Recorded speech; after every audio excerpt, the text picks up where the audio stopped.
got my hair up so it doesn't get in the bread. We are going to bake focaccia, and we are using, this is, I can't pronounce it, it says it's a specialty mix for pizza and for focaccia. Its brand is LAUCKE, and good grains, great flour. So let's see. It's enough to make 4 large pizzas, and I think I'm going to try and make 2 sort of pieces of focaccia just on this tray. I hope this tray is going to be suitable. I don't know. The thing I like about focaccia is the decoration, and I know you really should have herbs, fresh herbs like rosemary, but I don't have any. I don't really like rosemary. You know, I don't like the texture of it. I don't mind the scent of it. Oh, now I'm conflicted. Is there, oh, aha. Okay, so let's just do, so in this box, there's 2 sets of flour, and there's 2 little packs.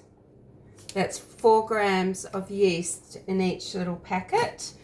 So great, I can just make up one, and if I mess it up, I'll be able to gauge what I did wrong, and I'll be able to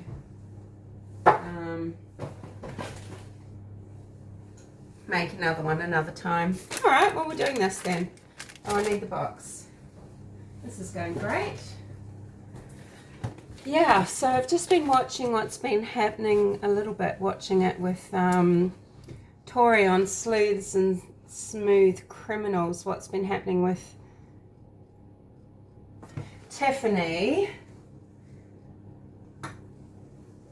and Zavgirl, her Zavgirl channel, and I just sort of need to do something nice.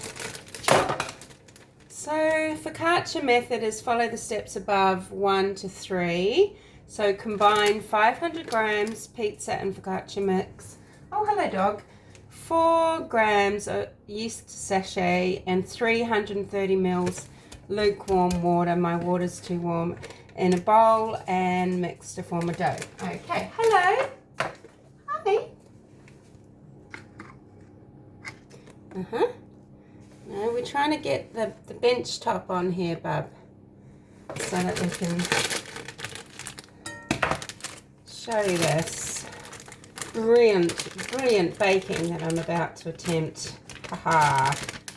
I did used to make focaccia from scratch a few times when I was younger and a bit more like wanting to be Susie Homemaker. So how do I open this packet? Scissors maybe? Knife. It does say combine this, doesn't it? Yes. I'm using a glass bowl so you can see what's going on. I've got a better big bamboo bowl, but hopefully this will be alright. The shape of it, it's got a flat, you know, it's got 90-degree angle side and base, but anyway. So that's the yeast sachet in there. Now I've got to work out how to make 330 mils worth of warm water. I don't recommend drinking alcohol before you go to work for a weekend, especially if you work like I do with animals and children all at once, but I'm just going to have a little bit. It seems like the Italian thing to do, right?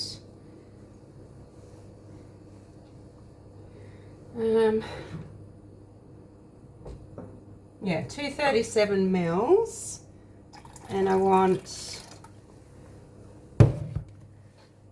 330 mils, so I want that plus 60.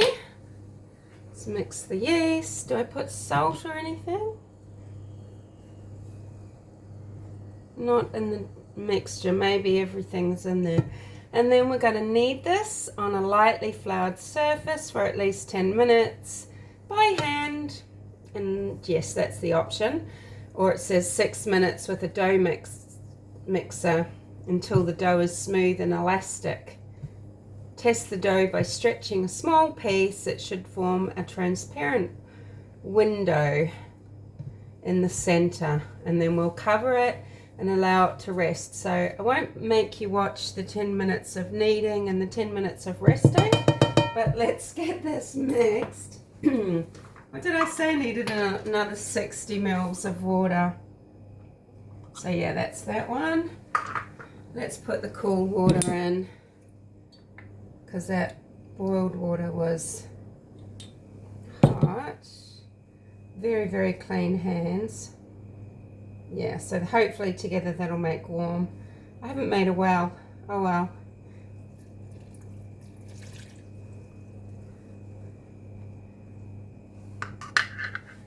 Okay. Actually, what we can do is move, just do it straight on the bench top, because that bench top's clean. So, bring my bloody directions back. This is just as brilliant as any other cooking show I've done, isn't it? Wow.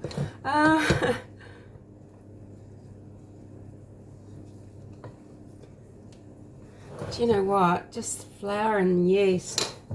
There's just something about that. Oh, hold on a minute.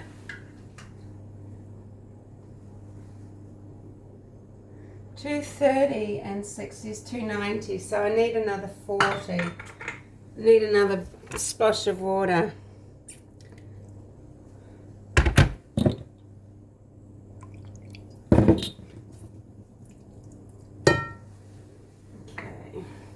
So technical of me, right? And then the only flour that I've got to use to knead the dough is buckwheat flour. So, because I just don't have one of those sort of chefs or cooks or even bakers cupboards ever nowadays. I don't have all these things stocked up anymore like I might have in the past. I feel like I am adding a tiny bit more water because I can add a bit more flour if I need to. Oh, already I just love the feel of it. Oh, something so, just the tactileness of dough. There's something so satisfying about it, you know? Yeah. Over here I've washed all of these beautiful coloured tomatoes, like traffic light colour, and I've got some garlic, and then I've got pumpkin seed, poppy seed, and pine nuts. So we can experiment with some toppings. And I've got the olive oil, lemon. Oh, nearly lost that. Got the olive oil from Sorrento that has the lemon oil in it. The lemon in it. Might use a bit of that. So, oh gosh, this just feels amazing. I just wanted to do something to relax, and normally cooking is relaxing. It hasn't been for me a couple of times recently because I've had a migraine headache. Lightly floured for at least 10 minutes. Alright, well, I'll see you in 10 minutes. Yeah, this definitely is not smooth and elastic yet. I do not know how to knead dough. I'm just sort of doing something where I push it with my heel, and the heel of my palm, and I turn it and lift it over itself and push it down. I don't know, and I keep having to add a lot of buckwheat flour. I'm hoping my water was warm enough to activate the yeast. So this could be a big fail, but at least we've got the other half still in the box. I don't know. But that's about 10 minutes, and it says cover it in a bowl, cover it with a bowl. So what I'm going to do is, I don't know if this is right, but I seem to remember I used to do this. Just sort of put some olive oil over it, and used to set it in the bowl and cover that with cling film and a damp cloth, but cover the dough with a bowl and allow it to rest. So that's what I'm doing, and I'm just going to use, so excusez-moi, make a little glass house out of the bowl that's had the mixture in it. I didn't wash it. See you soon. Just going to, while that's doing the first little proof, just going to pick out the tomatoes that I want to press into the top of the focaccia bread. Look, these look like little grapes, right? Which are reminding me of my recent failure with my salmon dish, where I made the grape salad to go with it. That was so divine and scrumptious. Maybe I'll try for a remake one day, who knows. I'll probably just move on.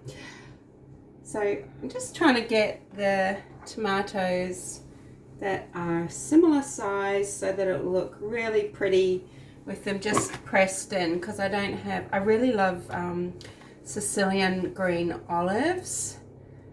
I get them pre-pitted, of course, to put into focaccia, but I don't have any, and I saw these at a little local fruit market, and yeah, I thought I'd get them. So if our bread's going to be, that's plenty of tomatoes.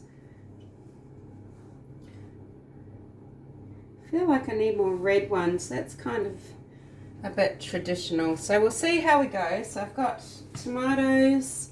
They can go into the cup.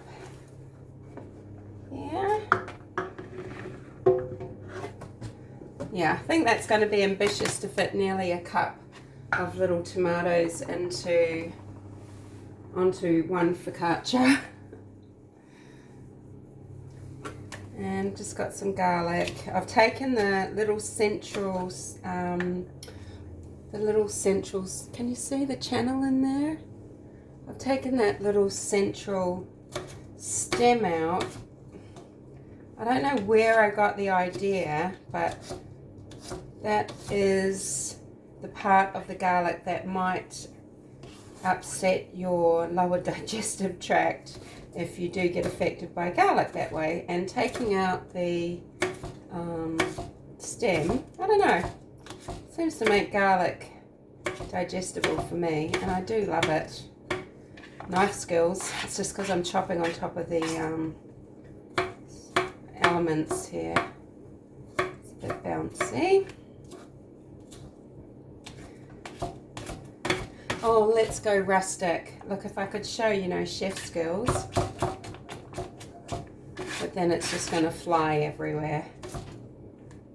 I think I'm going to make some more puppy things soon. I thought I might try and make some sort of biscuit, because usually I'm making those little meaty pup cakes. They're like little muffins, but they're kind of like little mini meatloaves.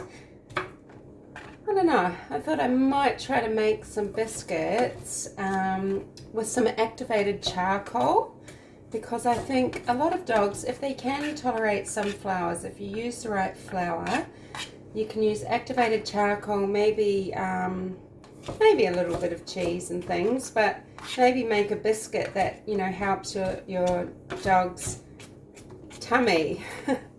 If you have a dog that has difficulty digesting. Sometimes there's, you know, like just like we all get older and we have a finite ability to digest. This is something that people didn't used to know about our own human bodies. We never knew that the enzymes that our pancreas, so roughly chopped, that our pancreas produces, that they are finite. It's finite in its ability. We don't just constantly make digestive enzymes as we go through life, and it's partly the reason why we age. So, I'm back with you in another minute. Isn't this riveting? Thanks for watching if you're watching. Look, let's just keep chatting. A long time ago, I was studying natural therapies consultant for animals actually, and just I couldn't get my mind together at the time, and I never completed this course sadly, but a beautiful gift that I got from someone at the time is this book, Canine Cuisine, 101 Natural Dog Food and Treat Recipes to Make Your Dog Healthy and Happy, and perfect recipes for a healthy cat. I guess, and just looking at these now, I guess I'm always making things because, you know, carnivore dog,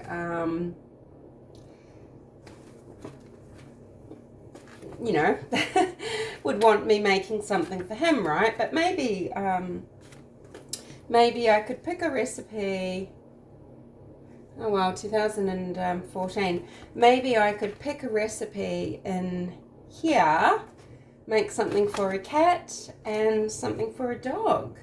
I know a lot of us here, a lot of true crimers, they really are pet people, and maybe would like to learn a little bit more about what's safe for cats. I won't tell you an idea that I had once, but I just don't have the technical ability to design an app. I guess I could save the money and pay someone $5,000 or $10,000 to produce it for me. But I do have a good idea about an app for nutrition for pets. But you know, I think a lot of people are really uncertain about cats and dogs and what they need. I think with cats you really need to consider, just have in your mind Catkins, the Catkins diet, you know, like Atkins. But really, you know, we know cats are obligate carnivores, and they have certain dietary requirements, and they can live beautiful, healthy lives if those requirements are met. And yeah, and so can dogs. And I know with carnivore dog, because he's been mostly raw fed, I feel like it's held him in good stead, you know, or in good stead, whichever you say, in his life. This sounds dreadful, but even to the point where he has had 2 paralysis tics in his life. Now I am in the mind now. I know there's a lot of natural remedies and lots of natural checking, but these days I just don't take the risk with him. And at one point, having my dog, I wasn't really aware of the tick problem in Brisbane, but yeah, he did survive 2 paralysis tics one time without even blinking an eye. I don't know if that's the dingo genes in him or not, but and his natural diet and everything. So I can tell you that absolutely fucking nothing is happening to this freaking doe. I don't know if it did say.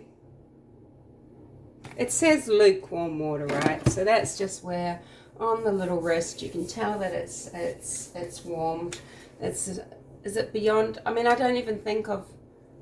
I mean, it's so smidgenly above room temperature, isn't it? I hope that's what I got there with my yeast. My kneading is probably really bad. I mean, we all know that I'm just looking forward to the bit where you press the dough out and decorate. Am I using up all my time? This will probably cut off after 30 minutes. So let's pause again. It does say, ensure the dough is well rested. I mean, are we caring more for the dough than we are for ourselves? We all need to be well rested, don't we? I just thought quickly, oh, here we come. Come on then. We were just talking about you, little one. We were just thinking about a recipe that we were going to make for you. I am wary of greens because of oxalates and things like that. But I do like bitter things. It's quite weird that humans should like bitter things because generally that says danger, danger, poison. But I actually do like a little bit of rocket, and I've just got this little $2 bag of, oh, baby rocket. Is it? There's a baby rocket. There's a baby rocket. Tail's wagging. Yeah. So I've got this little baby rocket. I do know that that's kind of, well, I think that's kind of something that goes with focaccia. I might have messed up a little bit and got tzatziki. That's a yogurt dip, but this looked like a particularly nice one. It's just cucumbers with yogurt, sour cream, mint, garlic, salt, citric acid. And that's made in Kilmer, which is just south of Brisbane. And I got their bruschetta as well, the dip. This has just got so many vegetables: roasted eggplant, capsicum, artichokes, zucchini, mushroom, sweet potato, roasted cashews, all naughty from a social point of view. Semi-dried tomato, onion, basil, and olives. And I thought, wow, that sounds so nice. So I've got that. And then we were talking about herbs before. I was saying, you know, probably should have some rosemary sprigs. And I could have picked that at a community garden earlier, I guess, today. But I don't really like it, even though it would be nice. These, I don't even know how old these are. This is dried basil. Doesn't this just last forever? I don't know. It still smells, it smells quite piquant really, and I don't know if there's anything basil-y about it. But I am going to do one half of the focaccia just with these dried herbs. I don't really like dried herbs, but I feel like herbs are part of focaccia. This suggests pitted olives can be pressed into the dough, and it says herb suggestion: garlic, which we've got, oregano, rosemary, thyme, black pepper. Well, you know, I don't know. We'll see. See you soon. I think I showed you. I just randomly came across these Coles Asia. It's panko crumbs, and it was the last packet on the shelf. Maybe I've never seen them because they sell out so much. We know that Tori on Tasmania Calling and Cheap and Cheerful Cooking, she has the other channel, Sleuths and Smooth Criminals. She is always using panko crumbs. I thought I might try doing a Chinese, like a chicken Chinese flavor, maybe meatball risotto thing. I also love, this sounds so terrible, Venus Schnitzel, but maybe I'll just use beef and not veal. Or I don't know, I'm quite interested to see if I'm able to make some sort of crumbed fish dish, just fried in a little coconut oil. I don't know. So I've got those. Those are one of the next cooking videos as well. I was quite chuffed when I came across those. So I think our, oh yeah. Oh, I've got an avocado to have on this, right? I've got another one where it looks nice because I've washed it, but yeah, I've got some avocado to go on the focaccia. So I'm hoping this turns out because I want to be taking this for my lunch to work tomorrow. So ready, steady. Oh, what are we going to do? So now we're down to here. Roll the dough out on a floured surface to a thickness of about 2 centimeters. That's funny because I would have oiled a tray. Okay. Place dough. Oh, roll it out. Then place it in an oiled tray. Okay. Lightly dust with flour and cover with a loose sheet of plastic to prevent skinning. Place in a warm, moist enclosure and allow to proof. Okay, so I'm going to roll it out. I'm going to put it onto the tray I've got with the baking paper sheet, which is going to be oiled. That's weird, so I've got to lift it up. Okay, you want to watch me fail.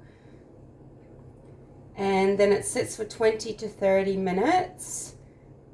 And then we put the dimples in the bread and decorate it and put it in the damn oven. And it only, oh my gosh, no, we do the dimples and decorate it and then allow another 10 minutes. Holy moly. And then we bake it. I've got fan forced, so 25 odd minutes. Holy shivers. Okay, this is labor intensive, isn't it?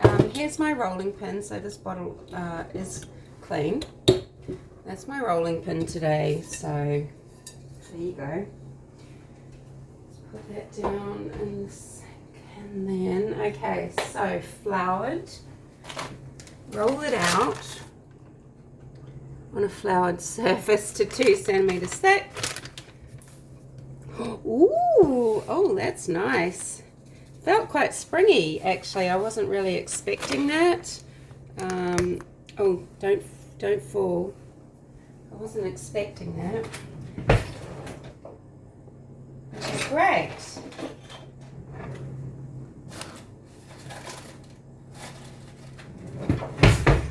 Okay, so, oh my God. I wish, oh look, I wish you were feeling this dough with me. This is sublime.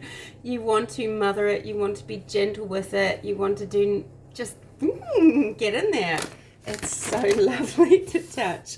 It's so weird, but that is so nice. I feel it's just my just old person's cooking eyeballs. I just feel like I want to have a little bit of flour on my rolling pin as well. So 2 centimeters, okay, which we know is just, oh wow, this is just, you can really feel the air in there, the yeasty air, you know. It's very satisfying. I recommend this. 2 centimeters is just under an inch. I was just quickly looking for my measuring tape, which is a bit silly. I can use my eyeballs. That's how I've cooked my entire life. So that is really too flat. That's all right because it's going to set again, and I don't know, I like that size. Now I've got to get it onto this tray, and this is going to be oiled. Yes, just this is, I'm just using, I bought this when I made the fish dish. I've already used quite a lot because I've been trying to eat a bit of salad and things, but this is just some Red Island extra virgin Australian olive oil. The best, oh my word, the best olive oil I've had in my life. I was with my friend Nat, who gave me this olive oil from Sorrento over in Western Australia, and we went north of Perth driving around, and we just came across this farm, this olive grove, and went up and bought some olive oil, and it was that it was so intense, your mouth burned. I think this is the most superb olive oil I will ever have in my life, and to this day I can't remember the I can't remember the name of the grove, which is really annoying. I could probably look it up. Oh, this is just it's precious. Okay, place it on an oiled tray, lightly dust with flour, cover with a loose sheet of plastic, and it goes in a warm, moist enclosure for 20 to 30 minutes. And this is the proofing. Okay, so before it was resting, and now it's proofing. Okay, so we're learning all the terminology, aren't we? I hope that, that's a light dusting of flour, I think. And then plastic, I'm assuming, oh my gosh, look, it's puffing up. Plastic, I'm assuming it just means some cling film. Right. So, my videos are always so much longer than I ever imagined they're going to be. I don't know how the time gets away, right? I figure that'll be 5 minutes, that'll be 2, that'll be 3. By the time it's all cooked, it's 22 minutes. We're already at 32. So this is going to proof now for 20 to 30 minutes. So I'll see you back here then.